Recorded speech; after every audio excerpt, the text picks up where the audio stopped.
ለመቅረቴ አንደኛው ምክንያቴ ሲያምር ፎቶ ልነሳበት ስትል ምን ችግር አለው ብዬ አውልቄ ሰጧት። በእነሱ ነው አጣቀምሳ ወዲህ የሚገርም መገጣጠም ነው። ሽምግልና አለንና አንድ አይነት እንልበስ ተባብለን እስኪ ዳቅልኝ እየጠበቅኩኝ ነው።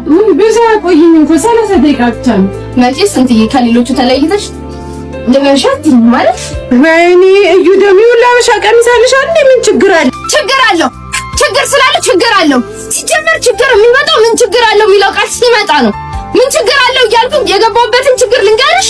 ከስራ ብባረር አንድ ሕፃን ልጅ መጣ ታክሲ ሰልፍ ላይ ቆሜ አስቀድሚ ስትለኝ ምን ችግር አለው አልኩኝ። እኔ ዳጓ አስቀደምኳት፣ እሷ ሄደች። እኔ ግን አርፍጄ ከስራ ተባረርኩኝ።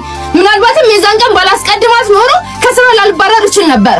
ሌላኛው ልንገርሽ፣ ይሄው ቆሜ ለመቅረቴ አንደኛው ምክንያቴ ቀለበት ቢደረግልኝ አንድ ጓደኛዬ መጣ ሲያምር ፎቶ ልነሳበት ስትለኝ ምን ችግር አለው ብዬ አውልቄ ሰጧት። ሴት ፍቅረኛዬ ጋር ባዶ እጄን ቀለበቱ ሴት አለ ሲለኝ ምን ችግር አለ ለአንዷ ሰጧት አልኩኝ። ምን ችግር አለ ካልኩት በኋላ ችግር እንዳለ አሳየኝ። ይሄው ቆሜ ቀርቻለሁ። በየሰው ሽምግልና ለማጀብ እሄዳለሁ። አንድ አይነት እየለበስኩኝ አጅባቸዋለሁ። ምክንያቱም እኔ ምን ችግር አለው ብዬ ቀለበቴን ለሰው ሰጥቻለሁ። ችግር ስላለው ችግር አለው። ቀሚሱን ባትለብሹ ለአንቺ ችግር አለው?